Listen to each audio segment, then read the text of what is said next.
The following program is intended for mature audiences.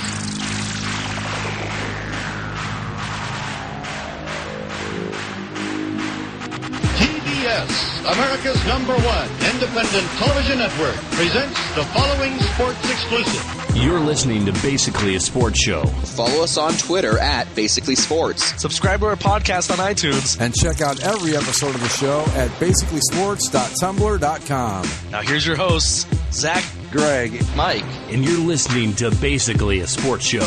I'm going to use the line Dan Patrick used when I was listening to his show earlier today. I don't know how you start a show like this or do a show like this.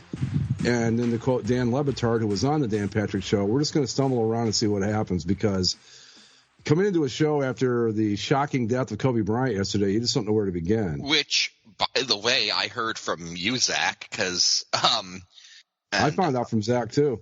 And I get a text at Zach. It's like, Kobe Bryant is dead. It took me a moment to, process that. How? Why? It's been 24 hours, and I still really haven't processed it as being real. Kobe Bryant is just not here anymore, and I don't really – it doesn't seem real. I found out while I was at Disneyland, of all places. Oh, God. And, it was interesting because you kind of get to experience everybody figuring or learning about this little by little. When I first find out, you're one of a few people that know, because I know that I found out kind of right as that news broke. And you go on the ride, you come off, and it's a completely different vibe. And what ride was it, out of curiosity? Pirates of the Caribbean. Oh. Yeah, so better than Small World, I suppose. Much better, yes. Although I don't know if going through a cave of skulls, makes you feel any better at the time. So I didn't. I was just kind of trying to follow the news, and I was just so eager to find out, what exactly is this? Because, like you said, you don't believe it, and even I wasn't able to kind of immerse myself in it until I got home. And I turned on Sports Center, and they put Kobe's picture up there with 1978 to 2020, the span of his life, and you just, how? No, that's not. That can't be what it is. Yeah. Kobe's indestructible. He's Kobe fucking Bryant. What? Yeah. What are you talking about? He died in a helicopter crash. What? No. Yeah. No. And just even today, I had to write some stories because there was one of the other families that was in the crash. Their kid went to a private school in one of the cities we covered, so I was trying to normalize it that way, but it's Kobe was bigger than just being a basketball player. He was, especially here, he's an absolute icon. Somebody that was supposed to live forever, and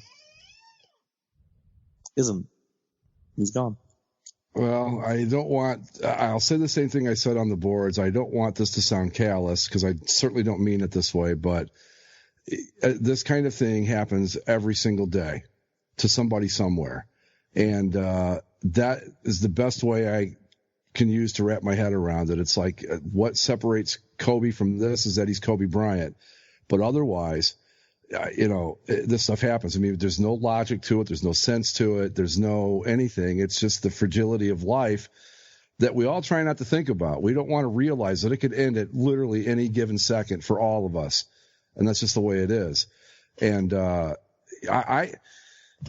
look at it and I think this has got to be I see everybody on the boards and guys your age that are just really taking this hard. I thought about that. About why, our generation seems to be taking it this hard. And,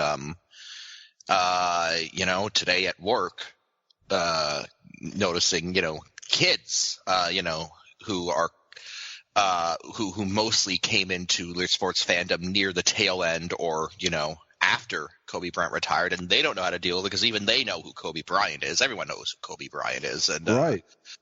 And I think it's because for people Zach and I's generation and younger, seeing your pop culture icons die, I mean, that's something for our parents and grandparents. And I think in the back of our minds, we always kind of know that that's coming, but it doesn't feel like it's time yet. Well, no, it's not time. He was 41 years old. Yeah, he was way too young to go. And and I think that's why we're having so much kind of trouble coming to grips with this, because it's like it's not like he just scored 60 points last week, right? Like, yeah. Like, come on, like I think that's the thing that stick with me is that. I know we talked about it. Mike, this is something for parents and grandparents where, like, you expected Kobe to be courtside at Laker games for the next 40 years. Sure. And then eventually he would die. It's not like Zach and I are in our 60s and Kobe Bryant was in his 70s and he passed away. Like, no, I know. I totally get it. I do. Yeah. I mean, it was the same thing for me. Like when John Lennon died, he was 40 at the time. I was 18, I think. And it was just, no, this can't possibly happen. And it was every bit as senseless and pointless as Kobe's death was. It was like just one of these things where you go, what the hell's going on? And, when you're, I don't know that you're really, I mean, I'm 58 and I still can't really process mortality, so I think I'm a little bit better at it than say a 25-year-old, but it's still a kind of an abstract concept to me too. So I totally get it where you guys are coming from. And, the same thing happened to me essentially a couple weeks ago when Neil Peart from Rush died. A person who had been an integral part of my life from the time I was 15 years old until the day he died. And it shook me to the core like no other celebrity death ever had. And I think I'm seeing that with Kobe. This is like your version of what happened to me a couple weeks ago, where it was just a cultural icon. It's just gone with no warning. And Neil Peart had brain cancer, but nobody knew that. Nobody even knew he was sick. It was just like one day he was there and the next day he was dead. Mm-hmm. And so I totally get where everybody's coming from. I just think that, from my generation, we still think it's a tragedy and all that, but we're not, he wasn't as an ingrained part of our lives as he is with you guys, Kobe. I mean, he was one of the all-time great basketball players. There's really no debating that. I would say, and maybe Zach, I'm sure you'll agree with me, but of all the great Lakers, and there have been many over the years, and I mean, for me to say this with Kareem being my all-time favorite athlete, Kobe was the greatest Laker of them all, I think. Yeah, it's either Kobe. It's either Kobe or Magic. Right, and I think you got to give the nod to Kobe. 5 championships, played there 20 years, which is from start to finish. So did Magic, but Magic was only around for like 13. But I think Kobe is, especially in Los Angeles in that area, I've got to think he's at the top of the list. Oh, Kobe here he's king. Like, beyond just being, his fan as a basketball player, this is a guy that he clearly wasn't perfect. He had some things going against him, but when those things happen, like when those rape allegations happen, for example, everyone here was in his corner. Like, no, that's our guy. Like in LA, where it's such a land of shallow glitz and glamour and transplants and all these things, despite Kobe not being from here, Kobe was ours. Kobe was our guy. And when somebody came to attack that, it's like, no, who are you to attack our guy? And clearly not a great thing. But the other thing Kobe did is he, after that point when he was young and immature, he grew up into a true example of a leader, of a family man, of somebody that's just driven by passion to do what they want to the best of their abilities. The guy retired and won an Oscar. Yeah, that doesn't happen every day.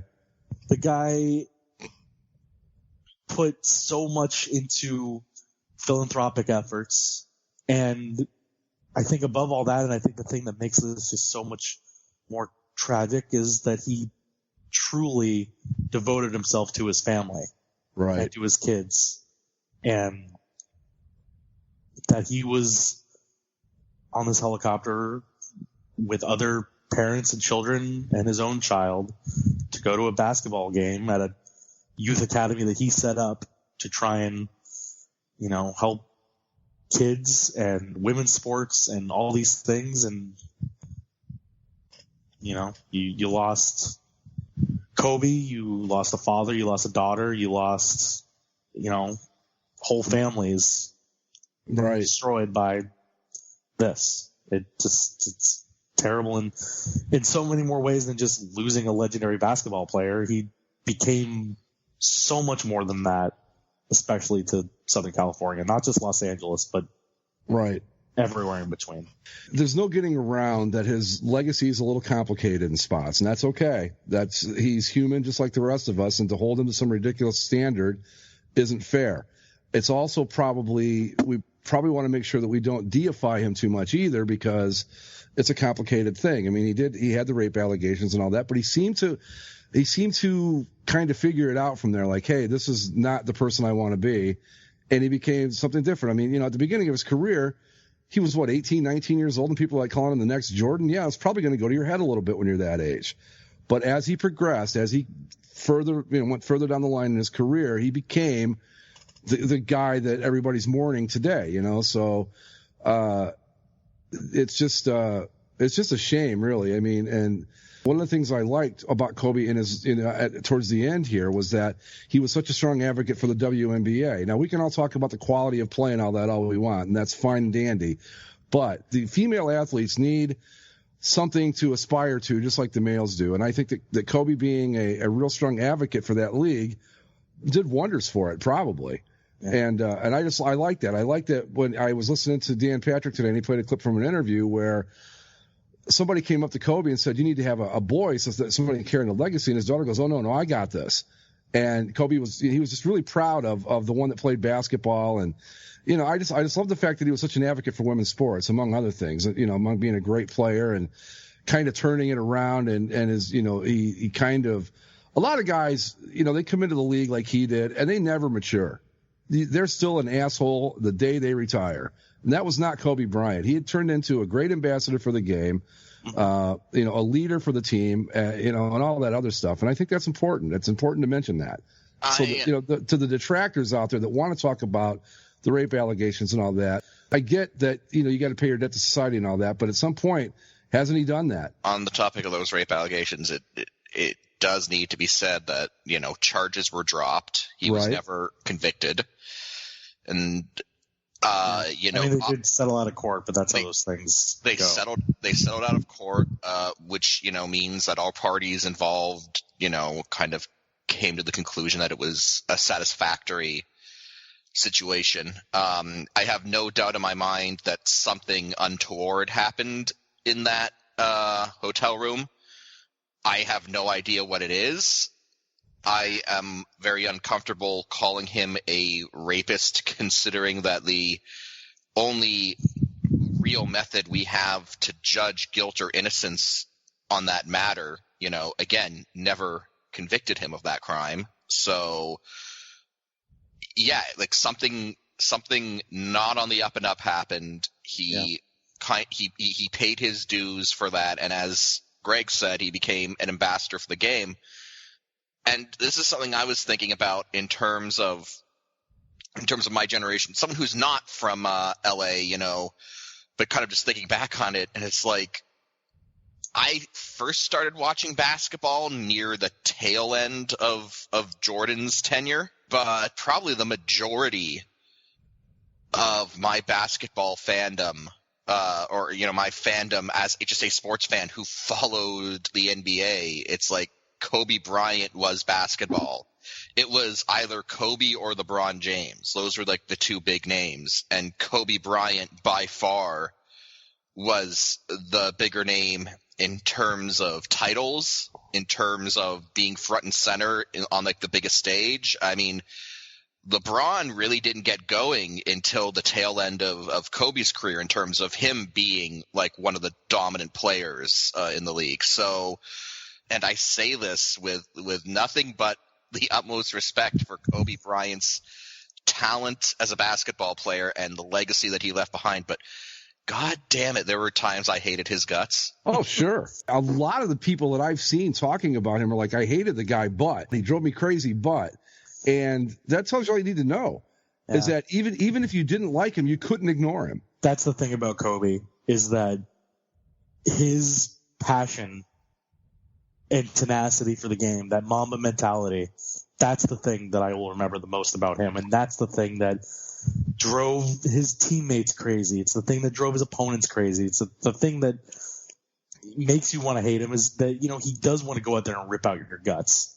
And he did it more often than not. His basketball playing career is, I mean, there's no other way to say it, but it's just incredible, right? You know, sure. You could list down the accomplishments, the 5 championships, the MVPs, the gold medals, 81 points. Sorry, Mike.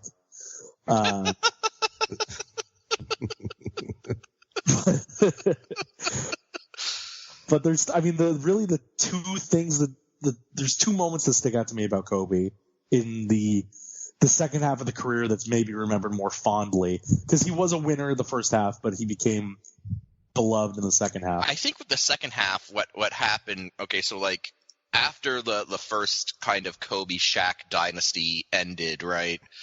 I think the Kobe Shaq breakup, I think a lot of people sided with Shaq on that one in the public perception. Yes, they did. And the Lakers had another run with Kobe on top, where, you know, he was an older player, he was a more mature player, and he really kind of showed leadership in rebuilding that Lakers machine. The two moments that define that second half, all those things that you said, Mike, are when he ruptures his Achilles. Mm-hmm. And he goes to the freaking free throw line, nails both shots, and then comes out of the game. And then the final game of his career. Was it the most efficient game? Of course not. But was it pure theater? Was it pure Kobe shooting everything he could, dropping 60 points to win the game late? That was Kobe. Those are the things that I'm going to remember more than probably anything else, or moments like that. On that 81 points, it's just like, come the fuck on, man. Like, yeah. I mean, he did it because he could. Yeah. Right? I know that you really never got to see Michael Jordan at his peak, but I will tell you this, having seen both of their full careers, Kobe is the closest thing to Michael Jordan I've ever seen. He had the same mentality. In my mind, he was the closest thing to Michael Jordan I've ever seen. And on all my years of watching the NBA, he was just a lethal, stone-cold killer on the court. And that may have driven people nuts, but that's who he was. That's the difference between what LeBron tried to become and what Kobe was. Well, LeBron can get you. Kobe wanted to murder you. Well, and Mike brought up... Literally murder you. If you remember, for the large part of LeBron's career, probably until he won those titles with the Heat, and maybe even a little after that, was that he didn't want the ball in the big moments. He didn't want to be the guy. He couldn't handle the pressure and all that. That was a big knock on LeBron. Remember, we talked about it on this very show. Mm-hmm. Kobe was never, he was the guy. It was like, I want to be the guy. And that was the difference between the two of them when their careers crossed, was that Kobe was the guy that was like, look, man, I'm going to do this, and that's just going to be the way it is. And LeBron was kind of like, oh, I'm fine with passing the ball. I mean, how many times did he get lambasted for like giving up the last shot to somebody else on that Heat team, or, you know, with the Cavs when he was here? I mean, it was just, that's the difference between the two. Now, LeBron, I think, has got more of that killer instinct now than he used to, but Kobe always had it.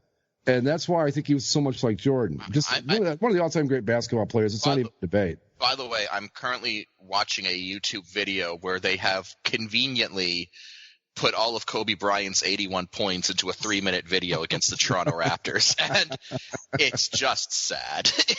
But it's also awesome. But it's like... It's Kobe... I mean, hell, just saying that. Like, how many guys can you call by their only name? Right. He doesn't need to be Kobe Bryant. Nope. You don't need to put any initials. You don't need to do anything. He's Kobe.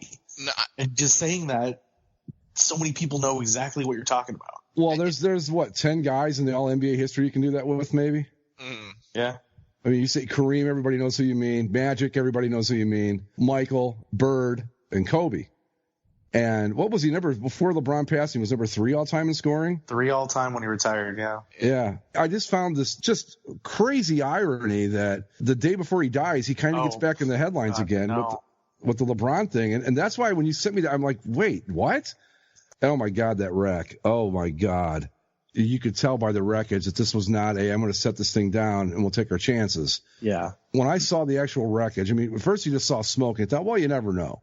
You know, I mean, you're getting all these crazy reports right at the beginning. I mean, it's so early in the process. You go, maybe some survivors, they don't know for sure or anything. And then when the smoke cleared and you saw the wreckage, you were like, there's no way. Everybody, I mean, it was instantaneous. Yeah. And while we're here, I think everyone is going to focus on Kobe, of course, but I want to at least say the names of the other people because those families are just as torn as this. I mean, you have Kobe, you have his 13-year-old daughter, Gianna. They were all traveling for a travel basketball game. So he had 2 of his daughter's teammates. You had, Alyssa Altabelli. She was flying with her father and Orange Coast College baseball coach, John Altabelli, and his wife, Carrie Altabelli. You have, another teammate, Peyton Chester, and her mother, Sarah Chester, and the pilot, Ara Zaboyan, I believe. I hope that I'm saying that right. 9 people, at least half of 3 families. In one case, a mother and a father, and 1 daughter gone, they left 2 kids behind. And the other name, I'd be remiss if I forgot, Christina Mauser, who was a youth basketball coach, at a private school, in Orange County. Unimaginable tragedy. You hope you go your whole life and never even get close to something like this. It's just such a shock to the system. I don't know how to end the segment. I don't know if we even want to, but I don't know how. I'll just say thank you, Kobe, for all the memories, for everything, for the inspiration.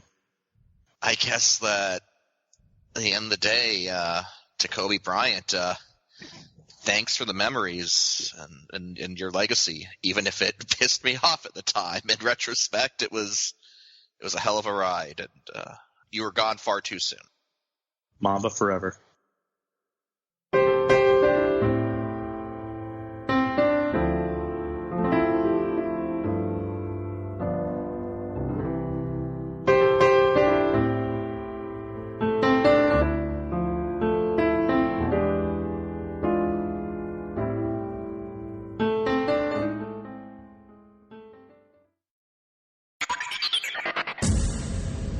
So, moving on to, I guess, we're going to move on to the Houston Astros.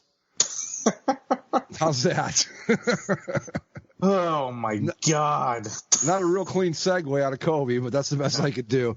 And yes, we're a little late on this. It broke, I think, the day that we were going to record 2 weeks ago, and right. Greg had his Florida headset fiasco. No, that was Andy. Didn't you see that on Twitter? Oh, he stole it? I tweeted. I said, no show this week because one of us went to Florida and forgot their headset. I said, but I'm not going to say who it was, but it wasn't Mike or Zach. And then one of our Twitter followers comes on and goes, oh, so it was Andy. And I went, oh, yeah, it was Andy.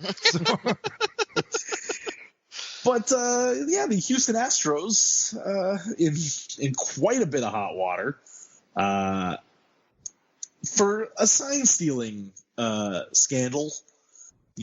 So the whole breakdown is essentially that Alex Cora set up, when he was a coach with the Astros in 2017. Right, yeah. Set up this system where they had the cameras in the outfield on the catcher, and then they would relay those, as they figured out the signs, they would relay the signs of what pitch was coming through the phone in the dugout, or was it like the replay room? I don't know where they went, how they got the information to the person, but there was a person banging on a garbage can with a bat. Right. Signal. I think they watched the video in the replay room. The replay room would call the dugout on the replay phone, and then they would bang the trash can once for fastball probably, and then twice for off speed or something like that. I think it was, if they banged it, it was a breaking ball. If they didn't, that meant it was a fastball. I think there was a 1 bang and a 2 bang, but like a video came out. From a Blue Jays game where like you listen to it and you're like, oh, how did no one like say, hey, what the hell is that noise? Right. But I guess they allowed that to go on for most of the year. The manager, AJ Hinch, literally broke the video equipment at one point to try and tell them to stop doing it. But they still got it back up and running, and then he never shut it down again. So AJ Hinch gets suspended for a year. The Astros general manager, Jeff Lunau, gets suspended for a year. And then both were immediately fired. And then Alex Cora, of course, after that 2017 championship with the Astros, moved on to the Red Sox.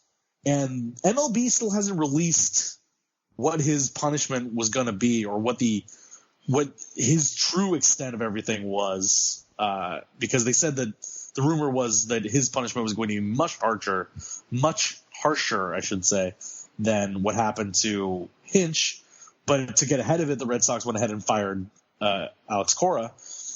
And Carlos Beltran was involved with it while he was on the Astros. Was he involved, or was it just guilt by association at this point? I think somebody said that he got involved somehow with the actual banging of the trash can thing.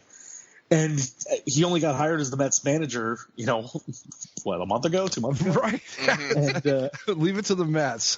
Yeah, right. And so the Mets had to go fire him before it happened. So all things considered, you have 2 world championships by 2 different teams that are going to live with Astros.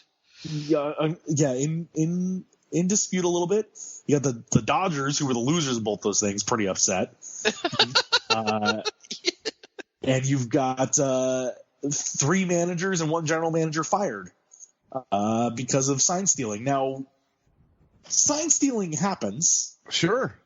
But you got to do it. You've got to do it by like being on second base and breaking the code yourself. You can't do it with electronic surveillance. That's just not fair. If you figure out a guy's tipping his pitches, well, then you tell the batters, hey, watch, when he does this, he throws the curveball. You don't like film it and break it down like it's the Zapruder film, for Pete's sake. And, there was talk, and I believe it, that Jose Altuve had a buzzer under his jersey. And I think the other was there's a bit of a bump in his jersey when you zoom in on the video. Well, what about that whole running with the jersey? There was the video of him running home and him saying, "Hey, don't take off my jersey." Right? Yeah. But that got debunked. MLB said that there wasn't enough evidence to say that was the case. I don't care. If there wasn't enough evidence, it's still what happened. It's one of those things I can't prove it, but I know it's true. Yeah. Yeah, I mean, come on. Right, that's the problem with all this. Is like sign stealing happens. It's part of baseball, and nobody likes when it happens to them. But as long as you're doing it the old-fashioned way, as it were, right, it's fine. But no binoculars, no video surveillance, none of that nonsense. Like I said, if you're a base runner, or if you can figure it out from the dugout, more power to you. That's the way the game's played. But the way the Astros are doing it, that's just straight up. That's just giving them a really unfair advantage. And you can see it. That video that you watch, when they knew what pitch was coming, they were knocking the cover off the ball. Mm-hmm. As long as they knew the pitch, I mean, it was like home run, double, blam, blam, blam. And if they knew a breaking pitch was coming, they'd lay off it, and they wouldn't, and it would be like a ball. And it was nuts. And one of the things that people went back and found was, after the Astros beat the Dodgers in the World Series, in that Game 7, it was Yu Darvish that ended up getting really torched and kind of lost the game.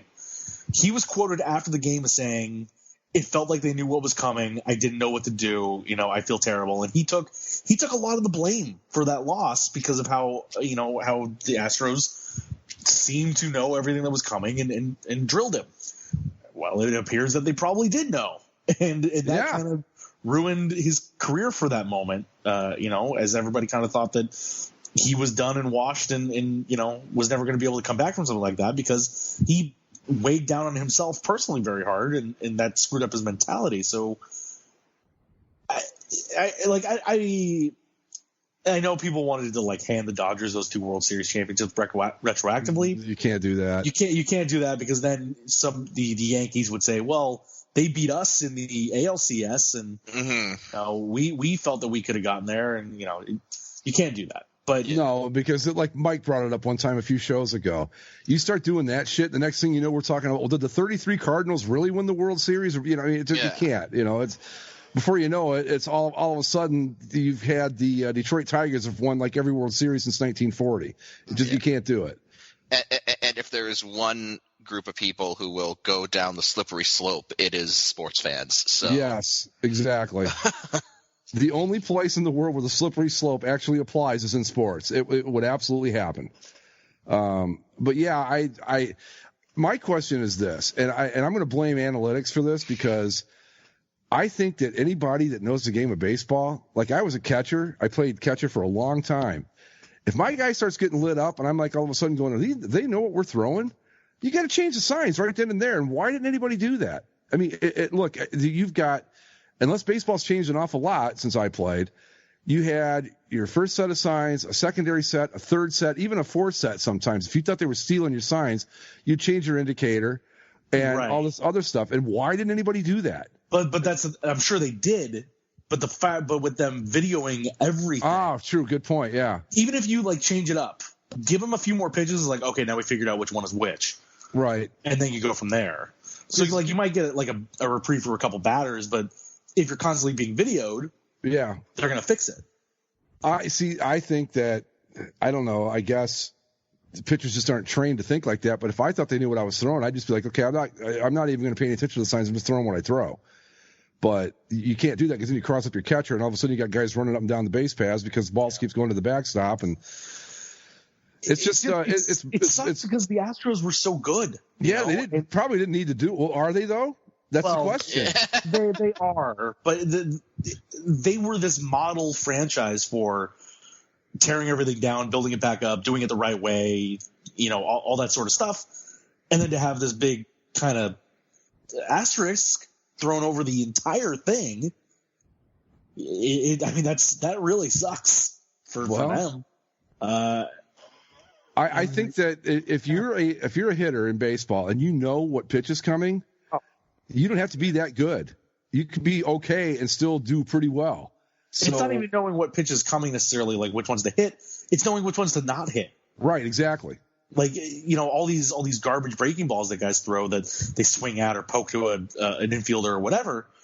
If you're not swinging at those, like that, because that's the thing that a lot of these pitchers that I saw on social media kind of came out against. It was like, it wasn't that they were hitting me. It's that I was throwing some nasty stuff and they weren't even looking at it. Right. That's what was really throwing them off. Well, you do that and you're putting them ahead in the count, which is a huge advantage. And that is analytics. And everybody knows that, if you're ahead in the count, like say if it's 3-1, you're getting strikes pretty much the rest of the way, or 3-0. You do that, and then you add in the fact that they know, okay, he's throwing 3 breaking balls, and now I'm not hearing the garbage can, or I've only heard it one time. That means the fastball's coming on 3-1. I can knock it, across the street. It gives them such a tactical advantage. It's ridiculous. And so, I guess my question is, do we truly think about vacating those Astros titles? No, you can't. You can't. Can't do it. No, because then you got to, using the Mike corollary again, then we got to go back and take away the 51 title from whoever won it that year, Dodgers or the Yankees. But we got to take away the NL pennant from the 51 Giants because they were stealing signs with binoculars against the Dodgers. And you got to go back and you just can't. It's like you move forward and you go, well, you can put a big asterisk by it. You can, well, look, they cheated like bastards to get this, but they won it. But you can't take it away. No, I don't think so. I think that just it opens, like Mike said, it just opens a can of worms that doesn't have a bottom. Is it a coincidence that the Red Sox with Alex Cora win it the year after the Astros with Alex Cora as a base coach win it?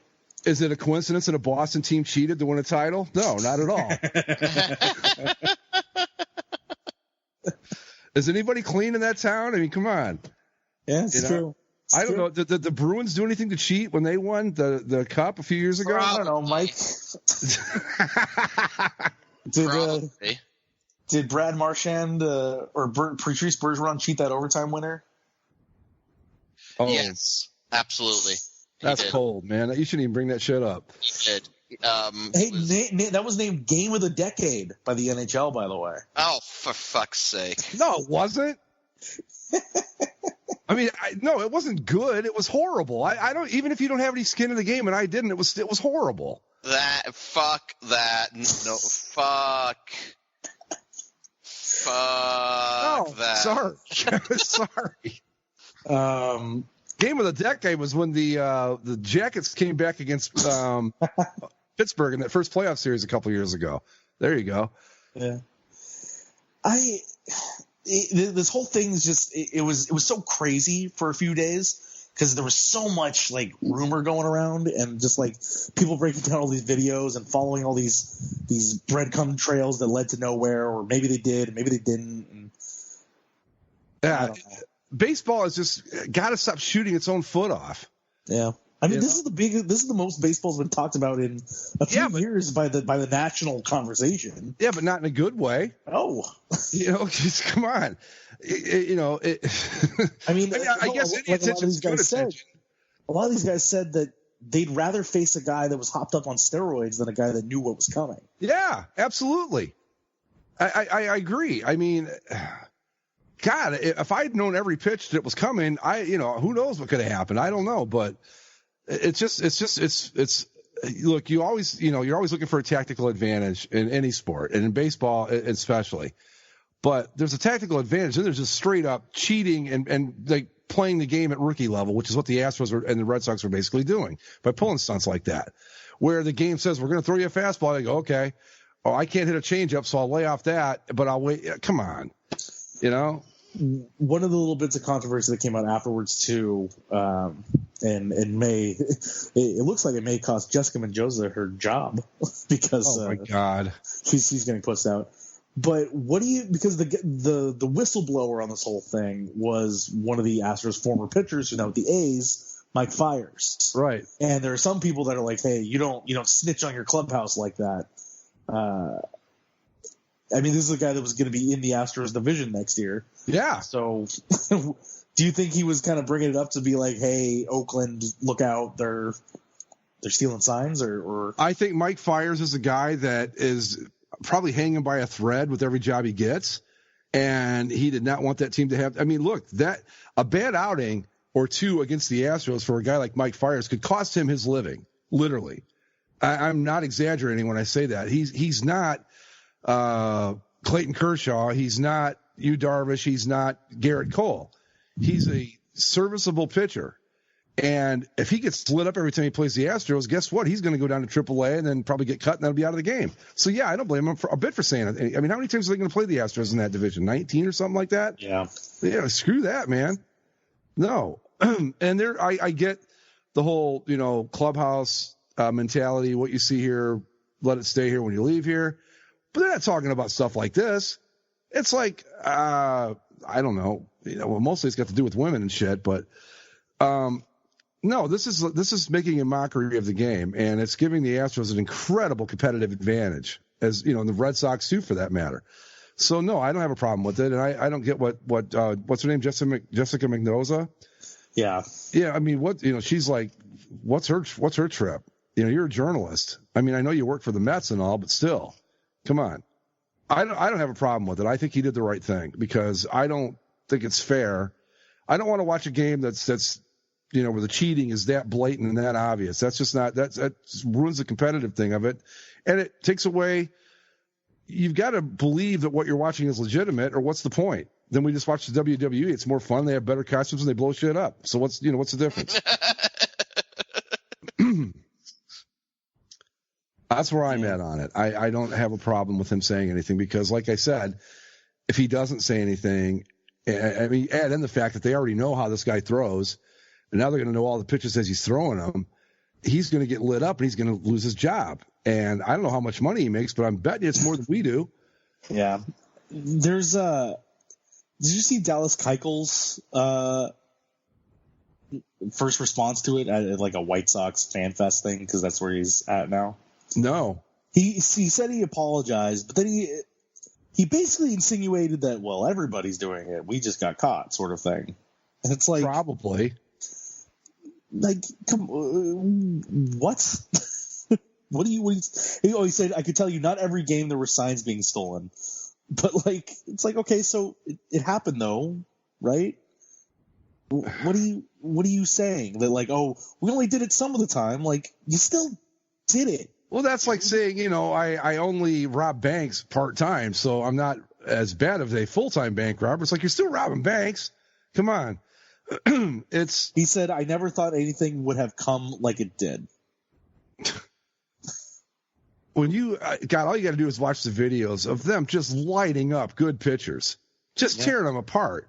And you go, all right, I mean, I'm trying to think, was one of Clayton Kershaw's meltdowns against the Astros? Yeah. Oh, yeah. Yeah, I mean, come on. Kershaw finally spoke the other day, was, none too pleased. I mean, you saw that poor bastard. It was just last year against the Nationals, I believe, right? Yeah, he was like, he's like, everything they say about me in the playoffs is true. And except maybe it's not. Maybe it's not, Yeah, he could be a World Series champion. We don't know. Yeah. I mean, when you're playing the Astros, you don't know. And then the Red Sox, too, right? Because that's who the Dodgers played the World Series, right? They made it 2 years in a row and lost both times. The Red Sox won. Yes, Alex Cora was there, and I'm sure he was doing the same thing. But I'm less lenient to the Dodgers on that one because Boston won that one in 5 games.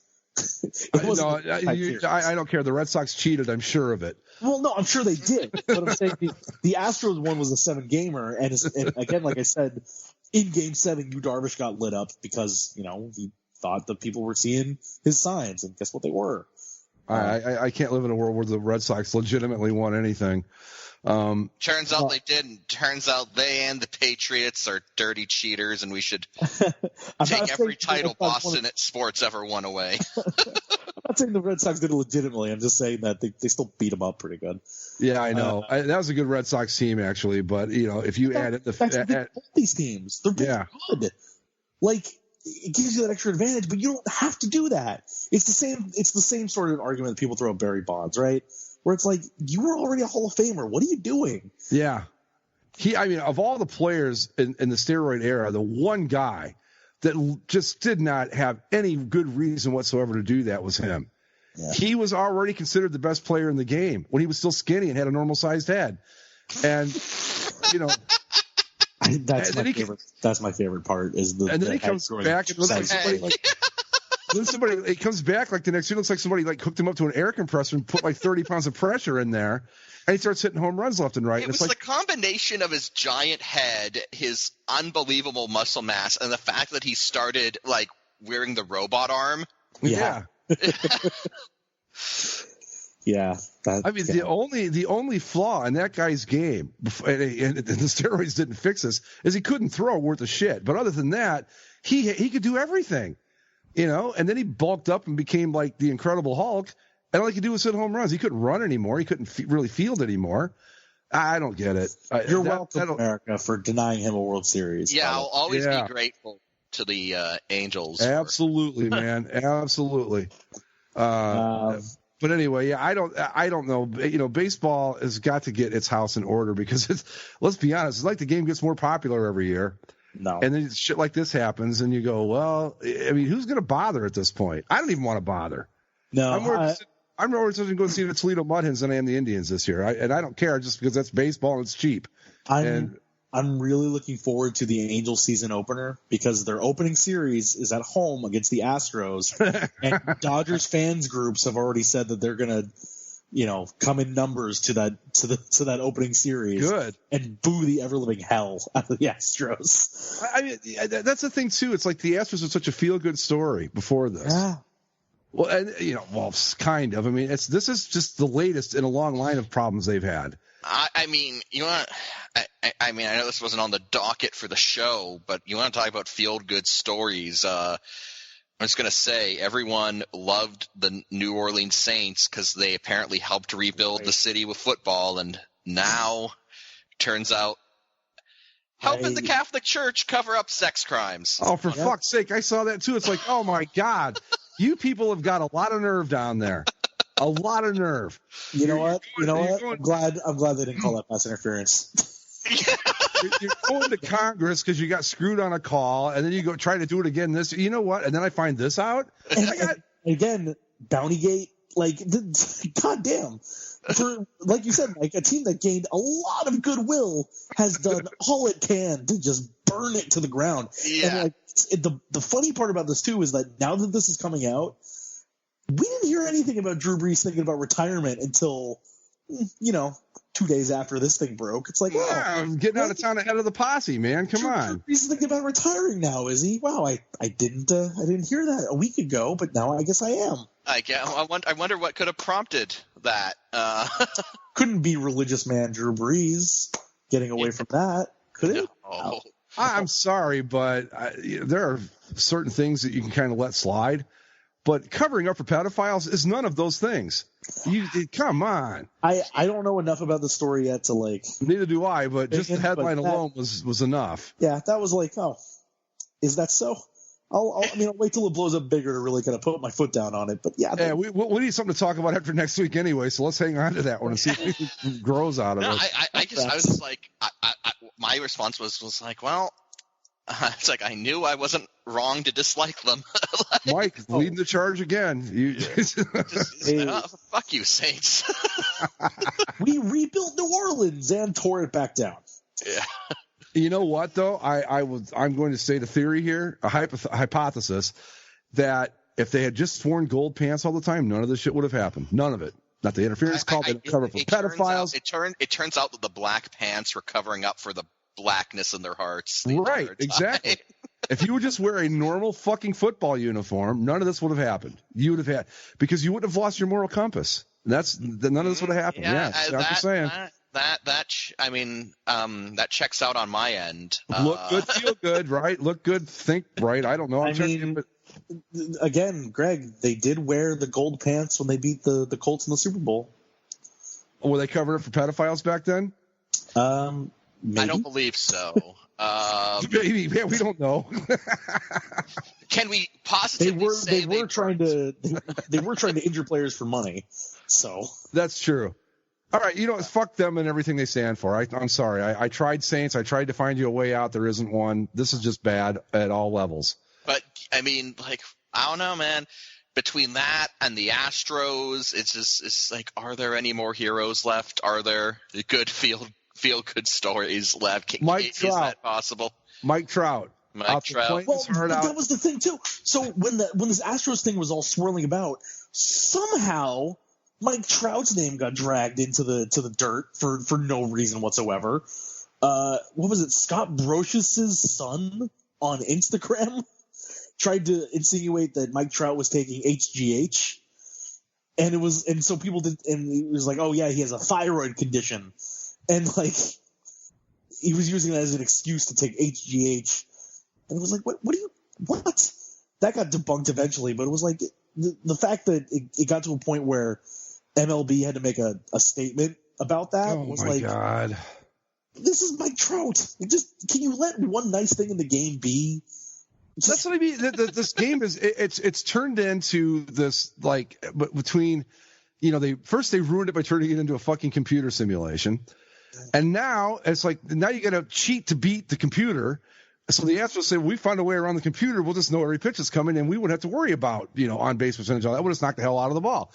And then it's just like, this game has become ridiculous. Usually this point in the year, I'm going, when does spring training start? I don't really even care this year. I got to be completely honest about it. I just don't care. I'm looking forward to the Daytona 500. That's my first signpost of spring this year. Look, not spring training. I'm serious. I mean, mine is the XFL, but absolutely, the XFL looks fucking amazing. Those ref uniforms are.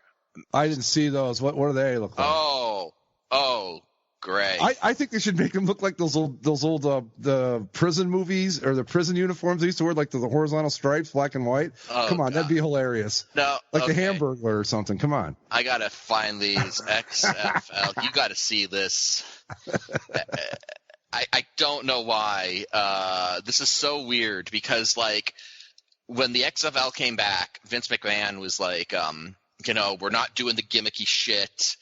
This is going to be, good old-fashioned football for God and country and America. Okay. And so it's like, all right, that's not really what people want out of the XFL, but, whatever. And then they release these uniforms for the refs, which are gimmicky as shit. Here, I'm going to drop them in the chat.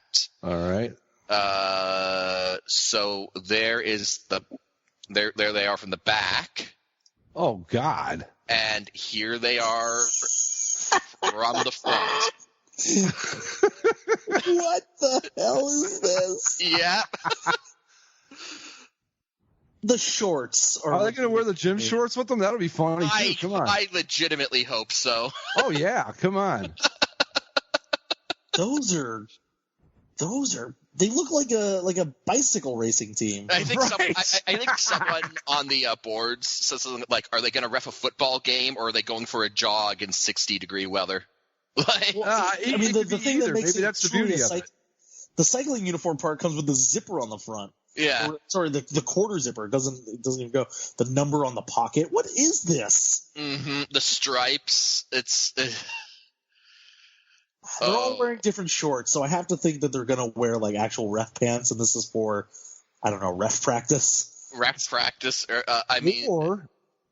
Let's see. I mean, the XFL is very proud of it. They tweeted it with the eyeball emoji. Zach, I don't think that – I think you can still do the shorts because if you see number 70, was it 9 there? His shirt is black, and 26 is clearly navy blue. I don't know. The shorts don't quite match, but No, I think Zach's right that the shorts are just like they're just there. yeah, but why are the shirts different colors? The shirt, I don't know. Yeah, really. I mean, why am I even trying to figure this out? Let's just go but although okay, I do love the pinstripes on the black hats. I was gonna bring that up. Like if you look at the one from the back, you can see that they're wearing the ref hats, and for some reason there are pinstripes on the black ones, which don't match the jerseys at all. Not even, and no, even a blind person would be like, that shit doesn't match. Come on. I don't know. I can hear it not matching. I don't understand what any of this is, or what they hope to accomplish, or why any of this is existing. Well, it's for us. It's to give us something to do from, after the Super Bowl. I mean, God bless them for that, I guess. we will really be able to just have a lot of fun here in the next few weeks. Look, the XFL is going to be. It will be a delight. A true delight. And the best part is you're going to be actually able to find it on TV somewhere, unlike the, our beloved AAF. Yeah. Yeah. Sorry, I don't know. I don't think my thing goes that high to find the CBS Sports Network. Yeah, you get DirecTV. It's at like channel. Oh shit, I don't remember anymore. Look, I'm still so broken up about like the AAF. Is this what the AAF died for? Like, no, we're gonna get some legitimate stars from this league, and I can't wait. No, it's great though, because you have some people on the boards who are like, this is going to be so much better than the AAF. We've got real quarterback talent this time around. It's like, do we? Who? Who? I am serious. Who? I don't know. I consider myself a football fan, and even I'm like some of these names are vaguely familiar from like my days playing Madden, where I'd obsess over depth charts, but nothing here is ringing a bell as as must-see talent. I don't. Wait a minute. Didn't we? we recognized a couple names, didn't we, when we were talking about the rosters a few weeks back? Like, that was the CFL. That was when we were talking about the Grey Cup. Yeah. No, we there was like 2 quarterbacks that I could. Right. Yeah. Well, so the XFL, we will cover it extensively. I promise you. We may even become the official podcast of the XFL before it's all said and done. I don't know. No one else will want the job. We already put our application in to be the official podcast of the Omaha Beef, but we haven't done that yet. Well, I still open. Somebody asked us about that. I said, I think they're afraid we won't take it seriously, but then again, they're probably right. So I mean, I will take it as seriously as it deserves to be taken. My point exactly. That's my. I was looking forward to my weekly conversations with Sirloin. Right. But I was all for wasn't it. Wasn't that one of the demands that we'd come and broadcast from a game, but we had to meet Sirloin? Right. I think he had this. I forget. We have to go back and listen to the show. But I thought we were pretty reasonable about things. Well, we wanted, some free jerseys and hats and shirts. Right. And we wanted to meet Sirloin meet Sirloin, right? Yeah. But we would have done the whole bit, man, for, just that airfare and get us there and let us have somewhere to stay and feed us. Yeah, I mean, they're called Omaha Beef. I imagine, food wouldn't have been a problem for them. Right. But right, take the guy that's had the heart attack out there and pump him full of steak and ribs and shit. I just I don't know. The XFL it could be amazing because here's the thing with the AAF. For better or worse, the AAF was run by people who were attempting to be serious about it. Right. This is run by Vince McMahon, and so. As much as he tries to be like, no, this is going to be like good old fashioned football and we aren't, we're not going to go crazy. Like it's Vince McMahon. He can't help himself. Eventually something stupid's going to go down. Oh, absolutely. It probably happened in the first half of the first game, which would be awesome. Oh yeah, most certainly. I'm looking forward to the Tampa Bay Vipers existence. By the way, I saw a commercial too, Zach. I saw a confirmed XFL commercial is starting to roll those out. A whole 2 weeks before the league opens. Now the funny you got to have plenty of time to build things up. Now the funny thing about the XFL commercial is that they showed an aerial shot of Raymond James Stadium, and they tried to make it look like a Vipers game. Because they photoshopped the field to have Vipers logos on it, except it was, aside from the logos being put on it, it was clearly a color-corrected shot of a Bucks game. Because you could see the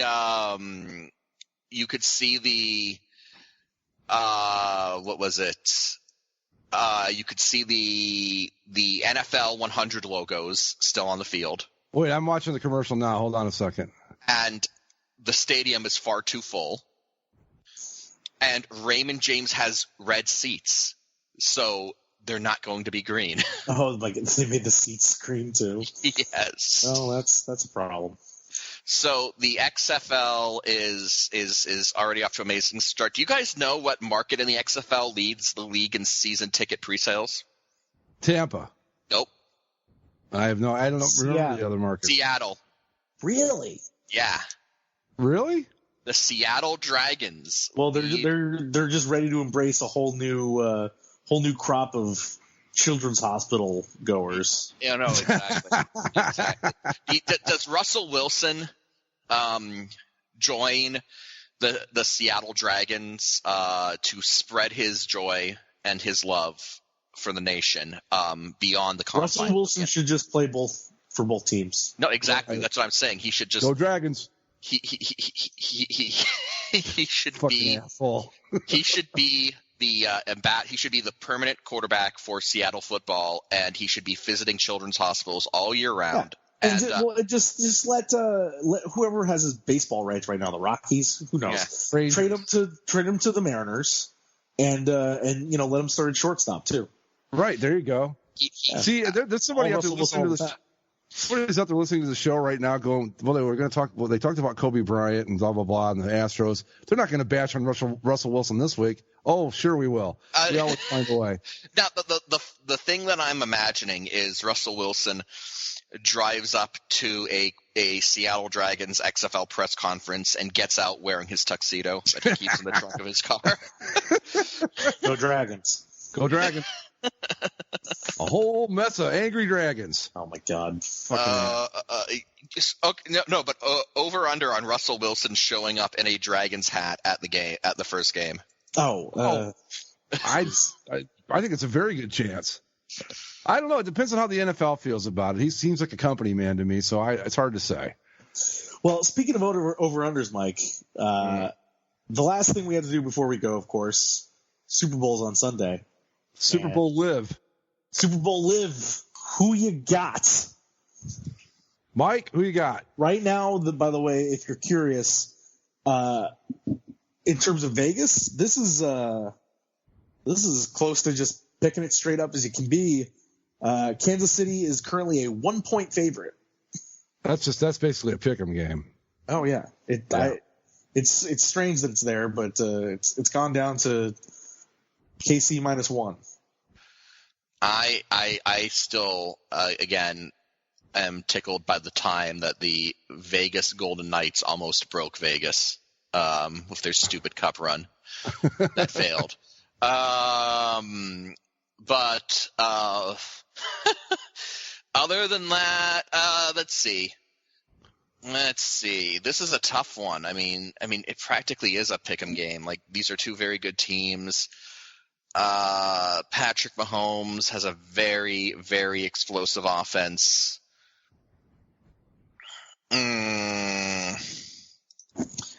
I am gonna go with, and this is just, I gotta go with my gut. And I'm going with the San Francisco 49ers. And here's my reasoning.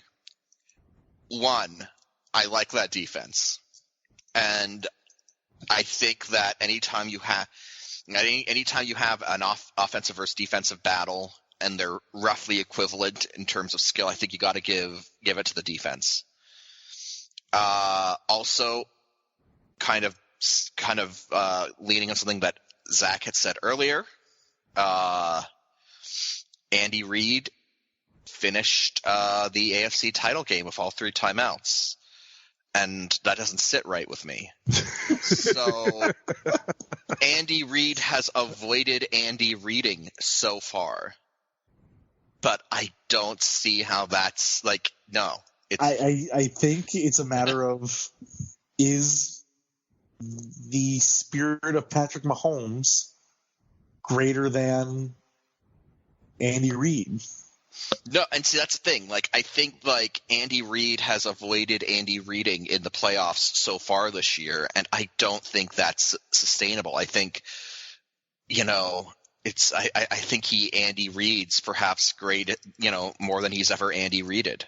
The Super Bowl, which is terrible to say, but I think that we're at, like I don't know, man. I can't accept that there's going to be a high pressure situation where Andy Reid doesn't Andy Reid.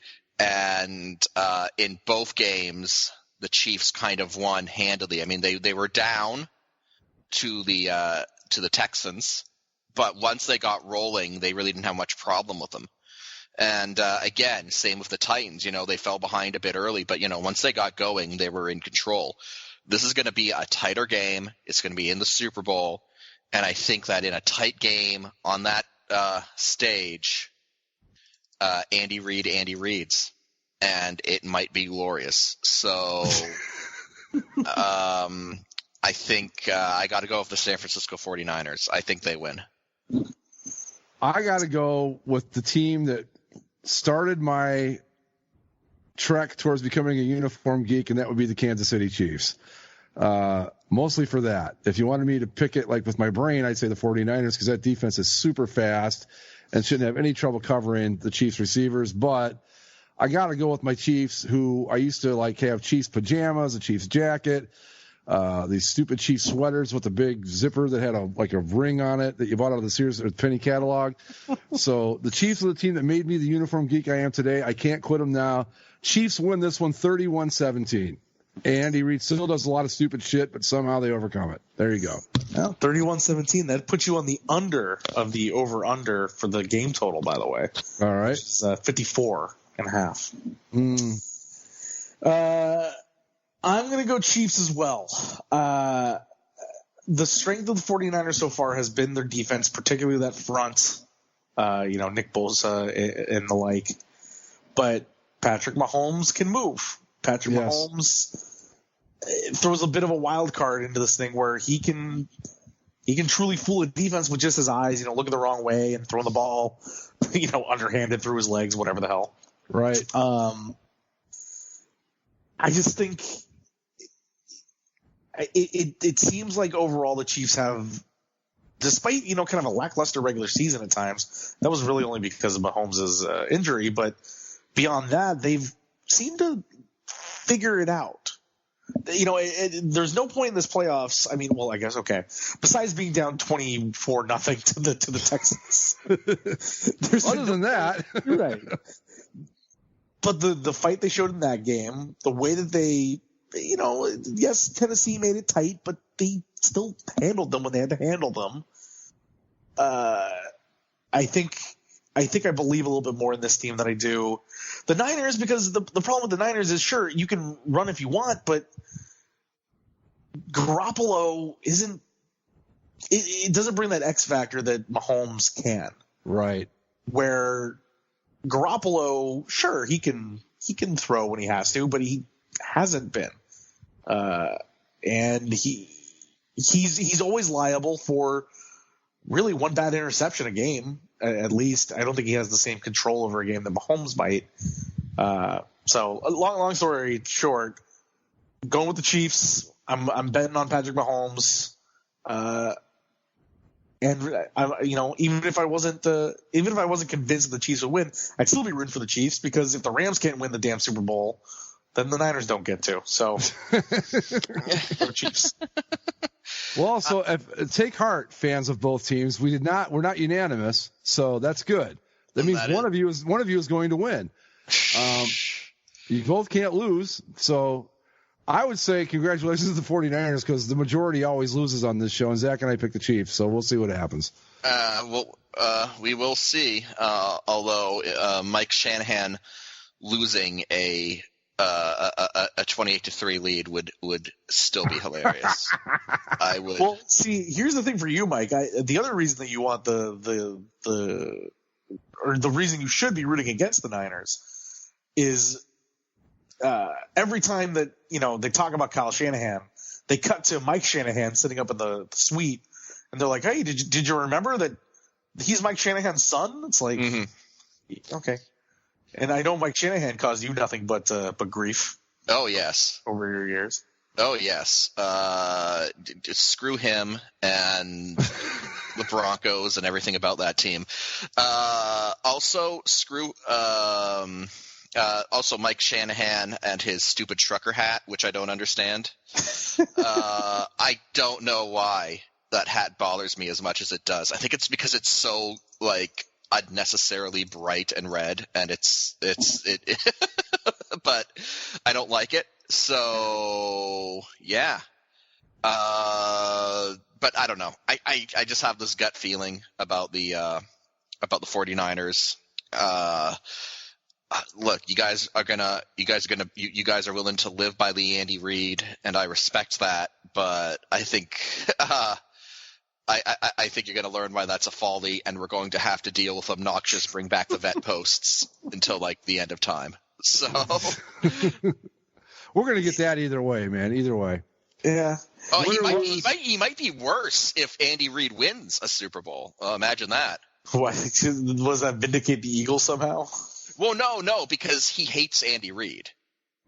Oh, right. And he's been bitching about Andy Reid the entire playoffs, about how he is Andy Reid is terrible and he hates him, and he was so happy that the Eagles fired him. So if Andy Reid wins, it's going to be hilarious to see the breakdown.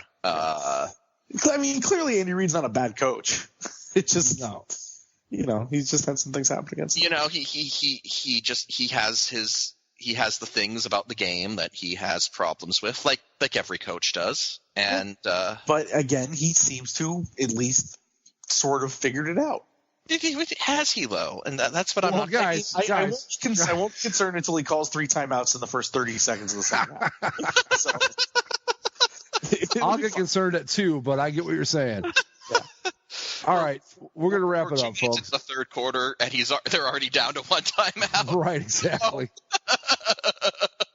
We will have all the Super Bowl wrap-up stuff next week on the show, folks. Until then, follow us on Twitter at Basically Sports. Subscribe via Apple Podcasts, Spreaker, Stitcher, the YouTubes, and everywhere that fine podcasting is sold. And with that, we'll see you next time. Go Chiefs. Go 49ers so I can say that I made the right pick. Mamba out.